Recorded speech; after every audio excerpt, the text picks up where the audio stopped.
bismillah waxaynu qaadanayna insha Allah sharkeeni saddex tobnaad bogeena wada sheekaysiga asharkan wuxuu dhahay markaasi laba arday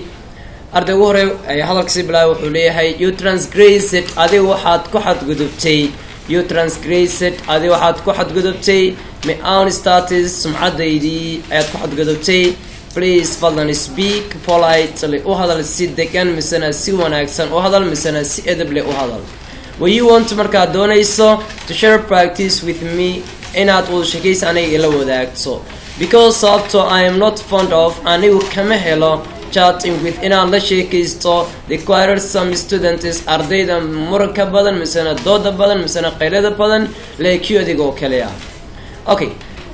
it is clear or is cadahay that you are a bad mannered student inaad tahay arday markaasi dabeecadiisi ay xun tahay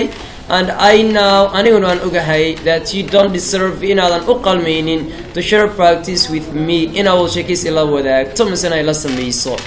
because you know nothing about English language luqada ingiriisiga waxba kama garanaysid adigu and you always adiga mar walibana make waxaad samaysaa mistake qalad baad samaysaa or misana mistakes qaladaad baad samaysaa so sidaa darteed get back to your position booska dib ugu laabo booskaagii fadhiiso okay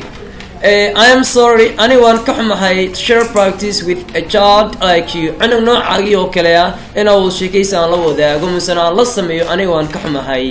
who kaasoo doesn't know aan aqoonin east bari and west iyo markaasi galbeed aan aqoonin and I don't make okay practice well sheekaysigana ma la sameeyo aniga with the draws students ardayda markaasi daalan misana mahsan okay laakiin noocaagii oo kale so darteed have a nice day maalin wanaagsan casharku wuxuu leeyahay markaasi waxa loo yaqaano dictation words ereyo markaasi yeeris ah oo markaasi loogu talagalay ardaygu inuu qoraal ahaan u barto okay ereyadaas ugu hore waxa weeye waa transgressed means waxa weeye ku xadgudbid minaha qofkan inuu qof kale kusii xadgudbo oo sumcadiisa markaasi wax yeelayo ereyga own means waa lahaansho misana leh statusna waxa weeye sumcad